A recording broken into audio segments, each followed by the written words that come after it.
ஜாதி பிரச்சனையிலேருந்து, ஆணவ படுகொலையிலேருந்து, இந்த ஏதோ ஒரு ஜகுவர்னு ஒருத்தரை அடிச்சே கொண்டாங்க. ஏங்க கவர்மெண்ட் கொடுத்த காரையும் யூஸ் பண்ண மாட்டேங்கிறாங்க. எந்த அமைச்சராவது குறிப்பிட்ட ஒரு சிலரை தவிர அரசு வாகனத்தை பயன்படுத்துறவங்க யாராவது இருக்காங்களா? முதல்வரே முன்னுதாரணமா இருக்க மாட்டேங்கிறாரு.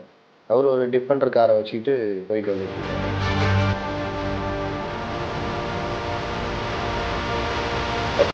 திரு விஜய் அவர்கள் வந்து work from home அரசியல்வாதினா, Thiru Udhayanidhi Stalin அவர்கள் என்ன நைட் ஷிஃப்ட் அரசியல்வாதின்னு சொல்லலாமா?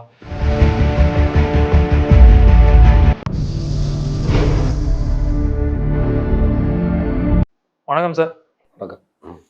2 நாளா வந்து தாவேகாவோட 2ஆம் ஆண்டு பொதுக்கூட்டம் வந்து நடந்து முடிஞ்சிருக்கு. 2ஆம் ஆண்டு பண்ணிட்டோம். அதுல வந்து பிரசாந்த் கிஷோர் அவர்கள், திரு விஜய் அவர்கள், திரு ஆதவர்ஜுன் அவர்கள் 3 பேருமே பேசினாங்க. அதை பத்தின விஷயங்கள் நிறைய போயிட்டு இருந்துச்சு. ஆனா அத விஜய் அவர்கள் பேசினதையும் இவர் ஆதவர்ஜுனா பேசினதையும், பிகே பேசினதையும் நிறைய பேர் விதமா பேசிட்டாங்க. ஆனா இதற்கான எழுந்த விமர்சனங்கள்னு ஒண்ணு இருக்குல்ல, அதை நீங்க எப்படி சார் பாக்குறீங்க?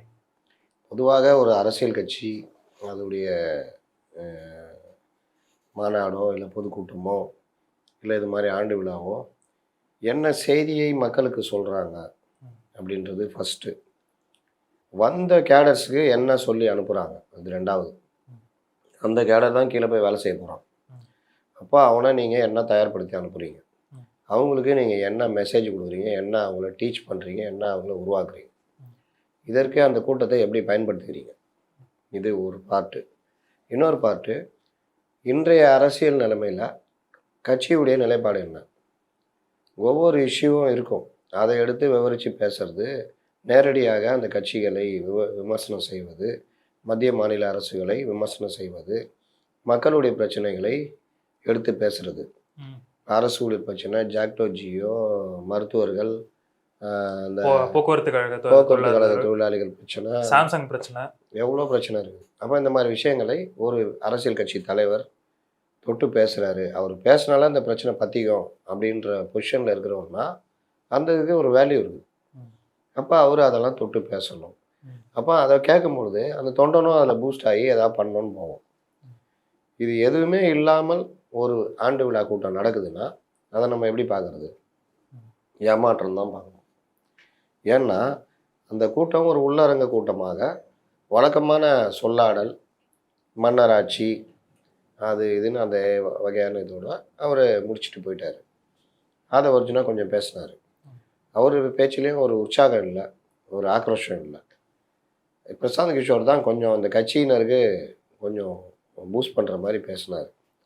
நீங்கள் உழைச்சாதான் ஜெயிக்க முடியும், நீங்கள் எந்த அளவுக்கு அரசியல் பண்ணுறீங்களோ அப்படி ஜெயிக்க முடியும், நான்லாம் வந்து ஒன்றும் பண்ண முடியாது, நீங்கள் ஒரு ஆள் 10 ஆள் ஆக்குற வேலையை பண்ணணும், பண்ணினா தான் முடியும் அப்படின்ற மாதிரி ஆதவர்ஜுன்.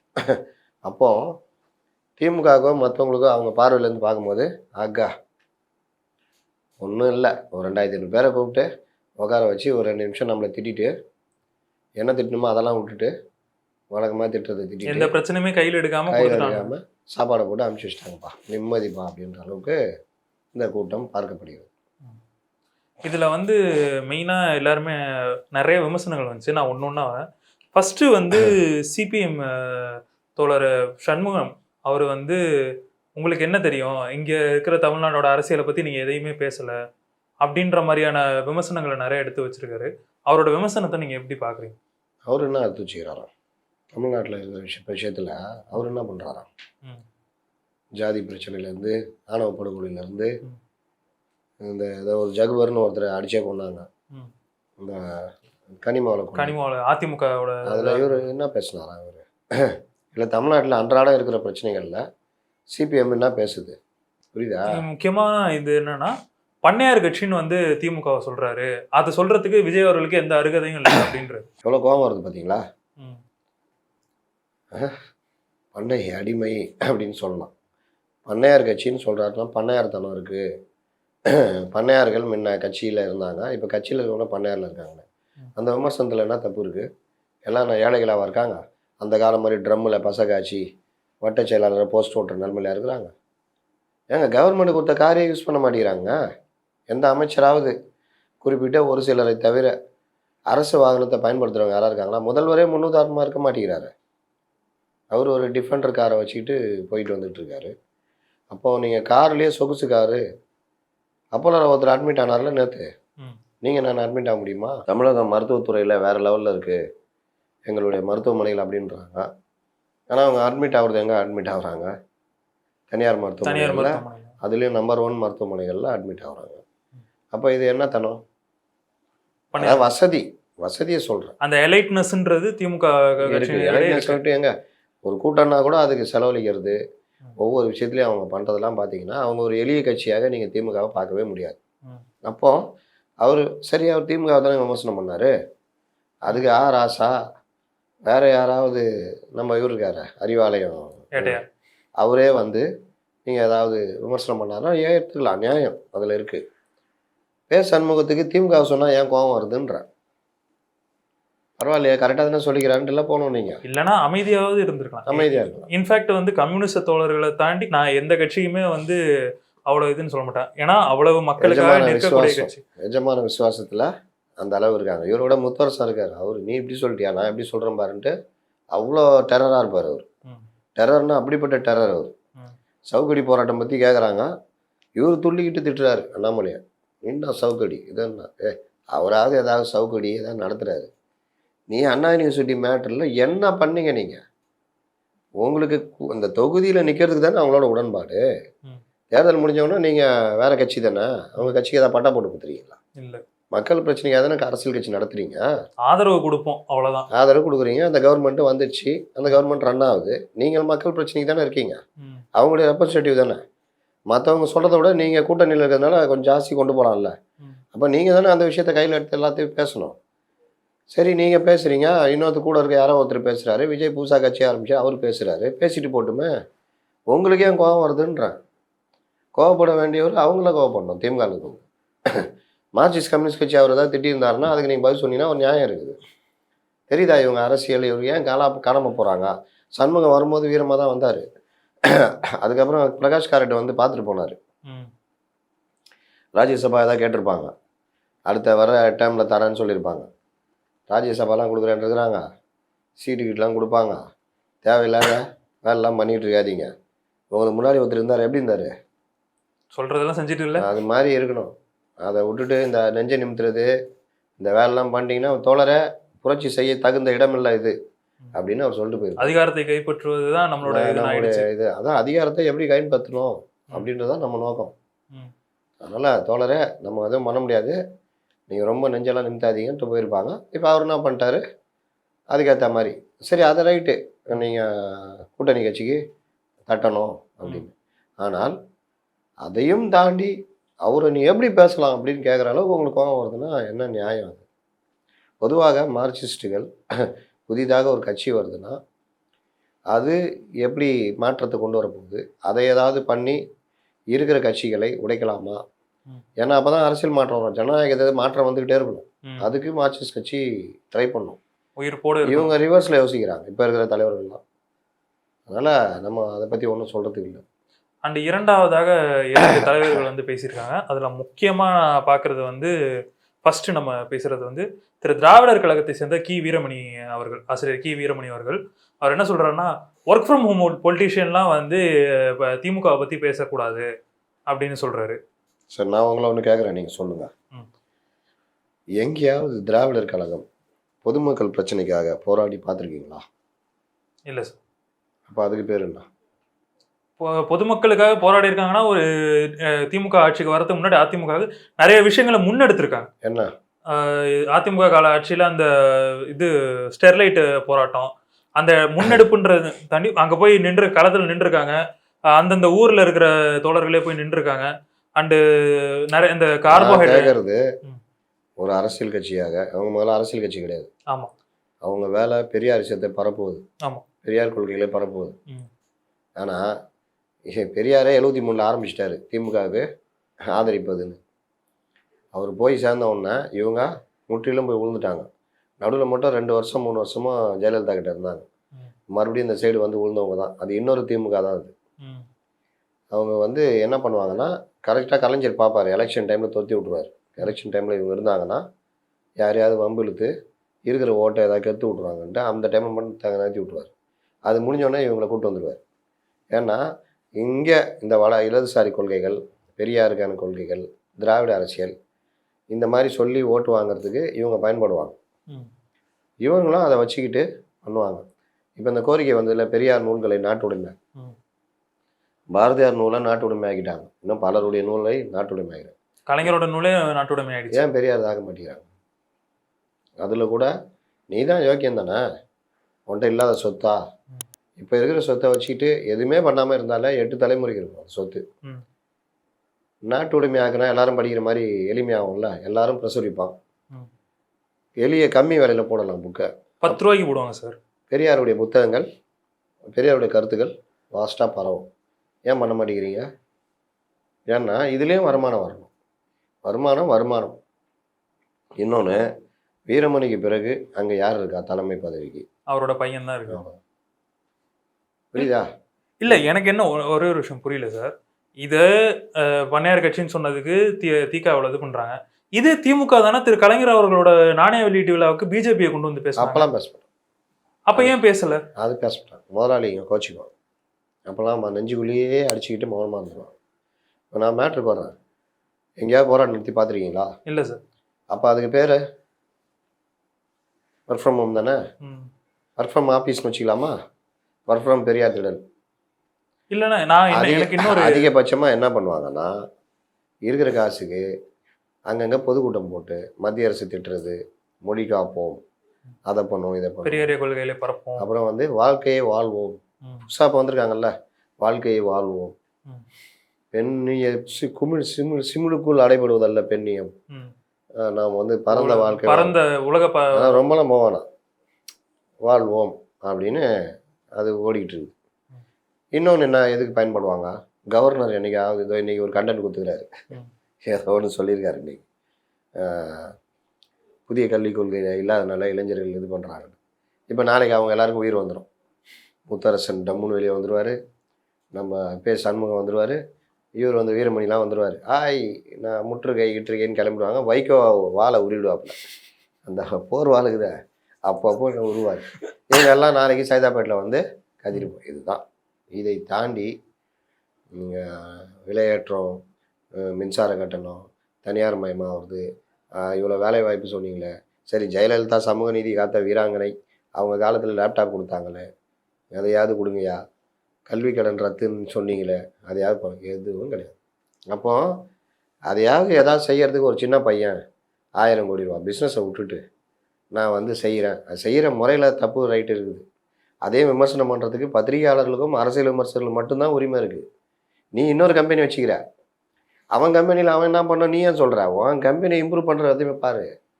உன் கம்பெனியே தள்ளாடினுக்குது. நீ அவன் கம்பெனியில் போய் நீ இன்னும் இந்த ப்ராடக்டை தயாரிக்க மாட்டேங்கிற. இந்த மாதிரி நீ பண்ணனா இன்னும் கொஞ்சம் லாபமாக சம்பாதிக்கலாமா? நீ ஐடியா உன்ட்ட கேட்டாப்படியா? இல்லை. இதுக்கு தனியாக ஆளுங்க இருக்காங்க, அவங்க பார்த்துக்குவாங்க. இப்போ நம்மளாம் பத்திரிகையாளர்னா நம்ம பார்த்த பார்வையில், சார் இப்படி போனீங்கன்னா ஒரு திமுகவை வீழ்த்துவதான் உங்கள் லட்சியம், நீங்கள் வந்திருக்கீங்கன்னா சார் நீங்கள் இப்படி பண்ணால் தான் நீங்கள் வீழ்த்த முடியும், உங்களுடைய பலம் பெரிதாக காட்டப்படுகிறது, ஆக்சுவலாக யதார்த்தம் இது இல்லை சார், நீங்கள் வந்து இந்த மாதிரிலாம் பண்ணிங்கன்னா நீங்கள் ஒரு ஆட்சியை பிடிக்க முடியும் அப்படின்னு நம்ம பொதுவாக ஒரு விமர்சனம், ஒரு அனலைஸ் பண்ணி சொல்ல முடியும். நீங்கள் யார் சொல்கிறது? நீங்கள் ஒரு company, Marxist company, CPM company, CPI company, திகா கம்பெனின்னு கம்பெனி வச்சுக்கிறீங்க, விசிகா கம்பெனின்னு. நீங்கள் உங்கள் கம்பெனி ஜாப்பை நீங்கள் பார்த்துட்டு போகணும். இதுதான் இவங்கள்ட்ட இருக்கிற பிரச்சனை. திரு வி வீரமணி அவர்கள் ஒர்க் ஃப்ரம் ஹோம் பார்க்குற அரசியல்வாதி. நீங்கள் இது பாஜகவை நீங்கள் அவ்வளவு எதிர்த்து பேசலை, பாஜகவோட எதிர்ப்பு தான் முக்கியம் அப்படின்னு பேசுகிறேன். நான் எனக்கு ஒரே ஒரு விஷயம் தோணுது, இது கரெக்டாக மட்டும் சொல்லுங்கள் சார். திரு விஜய் அவர்கள் வந்து work from home அரசியல்வாதினா, Thiru Udhayanidhi Stalin அவர்கள் என்ன நைட் ஷிஃப்ட் அரசியல்வாதின்னு சொல்லலாமா? இவரோட அவரை கம்பேர் பண்ண முடியாது. அரசியலில் செயல்படணுன்றதுக்கு நம்ம பலரையும் சொல்கிறோம். அதில் உதயநிதி மேலேயும் விமர்சனங்கள் இருக்கிறது. ஆனால் ஒரு துணை முதல்வராக அவர் இன்னும் அதிக சிறப்பாக செயல்படணும், அவங்க அப்பாவை மீறி செயல்படணும். அப்போ தான் அடுத்து 20 வருஷத்துக்கு அவர் வயசு இருக்குது, இளமை இருக்குது, கட்சி இருக்குது, நகர்த்திட்டு போகலாம். ஆனால் அவர் அதில் கவனம் செலுத்தலை அப்படின்றது அவர் மேலான விமர்சனம். உதயநிதி ஸ்டாலின் தன்னை எப்பொழுது நிரூபிக்க வேண்டிய கட்டாயம் வரும்னா, எதிர்கட்சியாக திமுக இருக்கும்போது அவர் ஒரு நாளைக்கு 16 மணி நேரம் 18 மணி நேரம் ஒர்க் பண்ணால் தான் நீங்கள் திமுகவை நகர்த்திட்டு போக முடியும். ம். இன்றைக்கி எல்லாம் அதிகாரிங்க பார்த்துக்குவாங்க. ஃபைல் என்னங்க அந்த மாதிரி இது என்ன மேட்ரு இல்லை அந்த மாதிரி பண்ணிட்டீங்களா பண்ணிட்டேன் சரி நீங்கள் இது பண்ணுங்க இல்லை சார் நீங்கள் கையெழுத்து போடணும் விடுங்க ரைட் ஓகே இப்படி போய்கிட்டு இருக்குன்னா அது இன்றைக்கி பெருசாக வெளியே தெரியாது. ஆனால் ஒரு கட்சி ஆட்சி இழந்து ஒன்றும் இல்லாமல் இருக்குன்னா அன்னைக்கு ஒரு தலைவராக நீங்கள் எப்படி செயல் பண்ணணுன்றது தான் உதயநிதியை பார்ப்பாங்க. அதனால் அவரையும் கம்பேர் பண்ணுறதை விட்டுருவோம். நம்ம கேட்க வர்றது ஒரு கட்சி அது என்ன செயல்படுது எப்படி நீங்கள் கொண்டு போகணும் அப்படின்றத பற்றி நீங்கள் ஏன் பாடம் எடுக்கிறீங்க? உங்கள்கிட்ட வந்து அவர் கேட்கல. நீங்கள் திமுக விட்டு வெளியே வர போகிறதில்ல. நீங்கள் தேஞ்சி கட்டரும்பு கழுத்தை தேஞ்சி கட்டருமான மாதிரி நீங்கள் போய்கிட்டு இருக்கிறீங்க. உங்கள் கட்சியை வளர்க்குறதுக்கான எந்த ஏற்பாடும் இல்லை.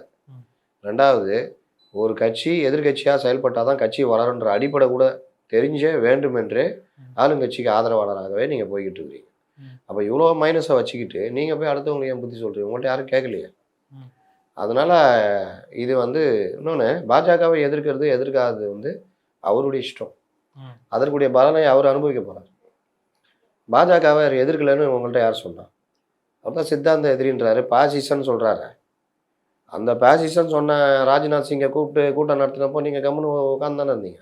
அன்றைக்கினே நீங்கள் பாஜக எதிர்ப்புன்ற திராவிட மாடல்ன்ற இந்த மிஸ்டர் ஸ்டாலின் பண்ணுற இது திமுக போகிற போக்கு எங்களுக்கு சரியாக படவில்லை அப்படின்னு ஒரு அறிக்கை ரவிக்குமார் கொடுத்தாருல, அது மாதிரி வந்திருந்தால் பாராட்டியிருக்கலாம். ஆக்சுவலாக இதில் இடைமறிக்கிறதுக்கு மன்னிக்கணும், திரு சிபிஎம் தோழர் இவர் சண்முகம் அவர்களும் வந்து பாசிசம் கசக்கும் பாயாசம் இனிக்கும் அப்படின்னு எப்படி சொல்றாங்க, ஒரு ஊதுகுரலாவே ஆயிட்டாருன்னு நினைக்கிறேன். ரொம்ப அழகா சொல்லிக்கிறாருங்க. அவரு என்ன சொல்றாருன்னா அது பாசிசம்னா இது பாயாசமான்னு கேட்குறாரு. அப்போ இதுவும் பாசிசம்னு அவர் சொல்ல வர்றாரு. அப்படிதான் அது அர்த்தம் சொல்லாடல். இவரு என்ன சொல்றாருன்னா அதுதான் பாசிசம் இது பாயாசம் எவ்வளோ இனிப்பாகுது பாருட்டாரு. நீ என்ன இப்போ இவ்வளோ நான் தானே சொல்லுங்கிறேன். அவங்க தோழறிய திண்டுக்கல்ல மாவட்ட செயலாளர் மாதர் சங்க மாவட்ட செயலாளர் பாப்பாத்தி அவங்க என்ன பண்ணிட்டாங்க, ஒரு 8 கிலோ கிரானைட் 4 கிலோ வெடிகுண்டு ஒரு 2 அணுகுண்டு எல்லாத்தையும் பையில் போட்டுக்கின்னு சென்னையில் ஒரு போராட்டம் நடக்க போகுது. கொண்டு வந்து இங்கே வெடிக்க வச்சு சென்னையை தரைமட்டமாக்கணும்னு முடிவு பண்ணிட்டாங்க. இது எப்படியோ உளவுத்துறைக்கு தெரிஞ்சு அவங்கள ஹவுஸ் அரெஸ்ட் பண்ணிட்டாங்க. இது தெரிஞ்சு திண்டுக்கல் எம்பி சச்சிதானந்தன் தலைமையில் அங்கே போய் அவங்கள விடுங்கன்னு கேட்குறாங்க. விடவே முடியாதுன்றாங்க. ஏங்க என்ன காரணம் சொல்லுங்கள்? இல்லைங்க இங்கே போராட்டம் நடக்குது, மாதர் சங்க போராட்டம், அதுக்காக ஹவுஸ் அரெஸ்ட் பண்ணிடணும்.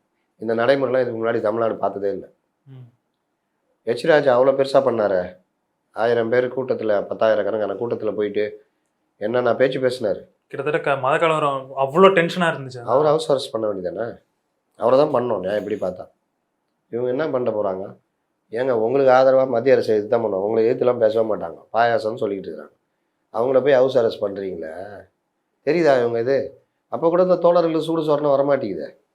ராஜ்யசபா எம்பி வந்து கண்ணு முன்னாடி ஆடிட்டு போதா, கமல்ஹாசன் மாதிரி ஆகிட்டாங்க. அதனால் கமல்ஹாசன் கட்சி கிடைக்கிற அதே மாதிரியாக தான் இவங்களும் கிடைக்கும். அதனால் இவங்க அதை பற்றிலாம் பேசாதீங்க, இவங்க முடிச்சு விட்டாங்க. திருமாவளவன் அவர்கள் வந்து என்ன சொல்லியிருக்காருன்னா 50 வயதிற்கு மேலானவர்கள்லாம் வந்து சினிமாவில் ரிட்டையர் ஆனதுக்கப்புறம் பதவி வேணும், காசு வேணும், புகழ் வேணும்ன்ட்டு அரசியலுக்குள்ளே வராங்க. இது வந்து நல்ல போக்கு இல்லை அப்படின்ற மாதிரி பேசியிருக்கு. அரசியல் வர்றதுக்கு ஏதாவது இது இருக்கா, அளவுகோல் கிரைட்டீரியா எதுவுமே கிடையாது. இல்லை சமூகத்தின் மீது அக்கறை இருந்தால் வரலாம். அப்புறம் அதை பற்றி பேசுகிறாரு. இன்னொரு விஷயம் என்ன சொல்கிறாருன்னா 35 வருஷமாக நாங்கள் கஷ்டப்பட்டு வருவோம், நீங்கள் நோகாமல் நோம்புக்க முடியல. அவங்க நோகாமல் நோம்பு கும்பிட்றதும் நீங்கள் 35 வருஷமாக கஷ்டப்பட்டு வர்றதையும் மக்கள் தான் தீர்மானிக்க போகிறாங்க. விஜயா தீர்மானிக்க முடியாது. விஜய் நினச்சா முதலமைச்சர் ஆக முடியுமா? முடியாது. மக்கள் நினைக்கணும், அதுக்கேற்ற மாதிரி அவர் இயங்கணும், அதுக்கேற்ற மாதிரி அவர் கட்சி இருக்கணும், கட்சியுடைய இன்ஃப்ராஸ்ட்ரக்சரை கொண்டு வரணும். இப்போ இருக்கிற நிலைமைக்கு ஏற்ற மாதிரி முடியாது அப்படின்னா நீங்கள் கூட்டணி வைக்கணும்னா கூட்டணி வச்சாகும். இந்த மாதிரி பிரச்சனைலாம் இருக்குது. சரி நான் கேட்குறேன், நீங்கள் எதுக்கு சினிமா நடிக்க போனீங்க? நான் கேட்கல, சீமான் கேட்டார். இன்னைக்கு ஆமாம் அண்ணனோட எதுக்கு போனார்? ஏதோ ஒரு வகையில் ரைட்டு. இப்போ நம்முடைய கேள்வி என்னென்னா, நீங்கள் கமல்ஹாசனை எப்படி திட்டுறீங்க? ஏங்க உங்க கூட தானே இருக்கிறார் அவரை எப்படி திட்டுறீங்க? நீங்கள் அரசியலுக்கு யார் எப்போ வர்றாங்கன்னு கணக்கு இல்லைங்க. அரசியலுக்கு வந்த பிறகு என்ன பண்ணுறாங்கன்றதான் கணக்கு. ஜெயலலிதா அவருடைய திரை வாழ்க்கை முடிந்து கடைசி படம் நதியை தேடி வந்த கடல் ஃபெயிலியர், அட்டர் ஃபெயிலியர்.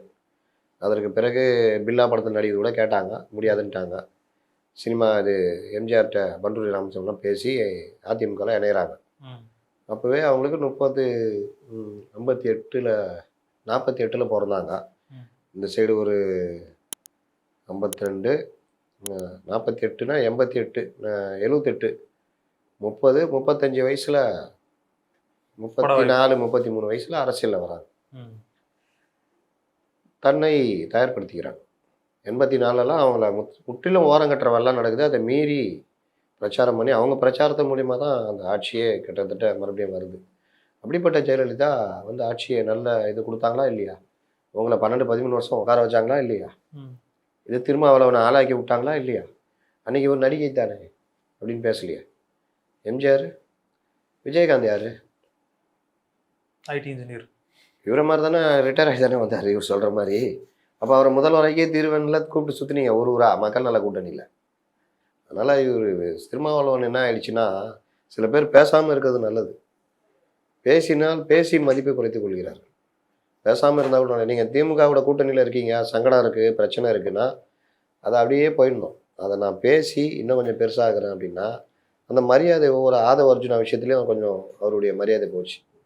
இந்த மாதிரி பேசுகிறதும் இதாகுது. உங்களுக்கு என்ன விஜய், நீங்கள் என்ன முதல்ல என்ன சொன்னீங்க? இளவல் வரட்டும் அப்படி தானே சொன்னீங்க. அன்பு இளவல். அன்பு இளவல். அன்பு இளவல் வரட்டும் தான் நீங்கள் வாழ்த்துனீங்க. அப்புறம் என்ன பிரச்சனை உங்களுக்கு? இதெல்லாம் செல்வ பெருந்தகை ஒன்றும் பண்ணல. இல்ல, அவர் தெளிவாகிறாரு. தொட வேணாம் இப்போதைக்கு. எப்படி இருந்தாலும் இந்தியா கூட்டணிக்கு வருவார். இது விளங்காத கூட்டணி, நம்ம நீங்கள் கழட்டிக்கணும்னா அந்த யூஸ் ஆகும்ட்டு அவர் தெளிவாகிறார். இல்ல, எனக்கு ஒரு விஷயம். போர்வால் ஒன்றும் பண்ணல. யார் சார்? போர்வால் வந்து நாளைக்கு இவரோட அவர் ஒன்லி மத்திய அரசு. இந்த மாதிரி சார் திமுகலேருந்து யாராவது, நீங்க சொன்ன மாதிரி திமுகலேருந்து யாராவது பேசினா ஓகே. நாம பெரிய நம்ம மதிக்கிற ஒரு அரசியல்வாதிகளாக தோழர் சண்முகமா இருக்கட்டும், தோழர் திருமாவளவன் அவர்களா இருக்கட்டும், வீரமணி அவர்களா இருக்கட்டும், இவர்கள்லாம் சேர்ந்து ஒரு நடிகர் மீது இவ்வளவு வன்மத்தோட செயல்படுறதுங்கிறது அப்போ திமுக ஏவி விடும் ஒரு கூலிப்படையாக மாறிவிட்டார்களா? விசுவாசம் தாங்க காரணம். விசுவாசம். இந்த விசுவாசம் கோபமாக ஏன் மாற மாட்டேங்குது? என்னங்க கவர்மெண்ட் 21ல் வந்தீங்க, இவ்வளோ பிரச்சனை இருக்குது, சட்டம் ஒழுங்கு முற்றிலும் கெட்டு போயிருதுங்க, போலீஸுடைய ஆட்சி நடக்குதுன்னு எல்லாருமே கடுமையாக விமர்சனம் பண்ணுற அளவுக்கு போதுங்க. அதெல்லாம் கொஞ்சம் கண்ட்ரோல் பண்ணுங்கள். உங்கள் அப்பா ஆட்சியெலாம் நான் பார்த்துருக்கேங்க, கொஞ்சம் இது பண்ணுங்க. ஏன் வீரமணி நினச்சா பேச முடியாதா? கண்டிப்பாக பேசணும். மற்றவங்கள்ட்ட தான் பேச முடியாது, வீரமணி நினச்சா பேசலாமே. கொஞ்சம் இதுவாக போகுது. அதிகாரிகளை ரொம்ப கையை அவுத்து விட்ருக்கீங்க. அதிகாரிகள் சுயநலவாதிகள். ஆக்சுவலாக இன்னைக்கு எடப்பாடி பழனிசாமி அவர்கள் கூட ஒரு ட்வீட் போட்டிருந்தாரு. அந்த ஒரு ஊராட்சியில் வந்து இவர் இது நடத்தலாம், பொதுக்கூட்டம் நடத்தலாம்னு சொல்லி இது பண்ணப்போ அந்த ஊருக்குள்ளே இருக்க ஜெயக்குமார், அப்புறம் திருக்கழுக்குன்றம் சம்திங், அவங்க இது ஒரு மாதர் சங்கம் அவங்களும் இருக்காங்க. அவங்க எல்லாரையும் அந்த கூட்டம் நடத்துறேன்னு சொன்னதுக்கே அரெஸ்ட் பண்ணிட்டாங்க. அண்டு இது போராட்டம் பண்ணுறதுக்கு அவங்களே அரெஸ்ட் பண்ணுறாங்க. இன்னும் கொஞ்ச நாள் கழிச்சு நீங்கள் நினச்சாலும் அரெஸ்ட் பண்ணுவாங்க. மனசுக்குள்ளே நினைக்கிறீங்க வச்சுக்கிங்க, திமுக எதிராக ஒரு கூட்டம் போடணும் அப்படின்னு நினச்சிங்கன்னா வா அரெஸ்ட்டு. என்ன நினச்சல மனசுக்குள்ள வா அப்படின்வாங்க. அதனால் இது வந்து இவர்கள் இடித்துரைக்கும் இடத்துல இருக்கணும். ஆனால் இவர்களுக்கு ஆதரவாக எதிராளிகிட்ட பாஞ்சிக்கிட்டு இருக்கிறாங்க. நீங்கள் சொன்ன மாதிரி கிட்டத்தட்ட அரசியல் அடியாட்கள் மாதிரி விஜயை அட்டாக் பண்ணுற வேலையை பண்ணுறாங்க. சரி, அப்படியாவது விஜய்கிட்ட போய் ஜாயின் பண்ணி ஏதாவது, தம்பி உரை வேணா நான் ரெடி பண்ணி தரேன், நான் பார்லிமெண்ட்லேயே நான் வாஜ்பாயிலேருந்து இந்திரா காந்தியிலேருந்து பாராட்டப்பட்டவன், வால் வீச்சு வேல் வீச்சுனா இந்த வேல் வீச்சு கிடையாது, இது வேல் அப்படின்னா நான் தான் தம்பி, ஐநா சபையிலே ஒரு நாள் அப்படின்ற அளவுலாம் நான் வந்து பயங்கரமாக பேசுவேன் தம்பின்னு ஏதாவது பண்ணிங்கன்னா அவருக்கு யூஸ் ஆகும். அதான் திட்டிக்கிட்டு இருக்கிறீங்க அவரை போய். ரொம்ப ரொம்ப மனசுக்கு வருத்தக்கூடிய விஷயமா தான் சார் இது இருக்குது. ஏன் வருத்தப்படுறீங்க? இல்லை, நாங்கள் வந்து தாவேகான்றது இல்லை சார். வருத்தப்படுறீங்க. நாங்கள் இப்போ அரசியல் படித்ததாக இருக்கட்டும், ஏன்னா கம்யூனிஸ்ட் தோழர்களை பார்த்து, திகாக தோழர்களை பார்த்து, விசிக தோழர்களை பார்த்து, இவர்கள் நிலையை பார்த்து வருத்தப்படுகிறீர்களா? அவர்கள் நிலையை பார்த்து ஏன்னா இப்படி நம்ம மதித்த தலைவர்கள், நம்ம பார்த்து வளர்ந்த தலைவர்கள் இப்படி இருக்காங்களே அப்படிங்கும்போது சொல்கிறேன் கேட்டுங்க. மார்க்சியம் தோற்காது. மார்க்சியம் என்பது கொள்கை. மார்க்சியத்தை ஏற்றுக்கொண்டவர்கள் அதை நடைமுறைப்படுத்துவதில் அவர்கள் சபலவாதிகளாக இது போன்ற விசுவாசிகளாக இருந்தால் அந்த நேரத்திற்கு அது பின்னடைவை சந்திக்கும். மற்றபடி இறுதியில் மார்க்சியம் தான் வெல்லும். ஏன்னா மார்க்சியம்ன்றது உங்களுக்கு எனக்கு எல்லாருக்கும் நல்லது நினைக்கக்கூடியது.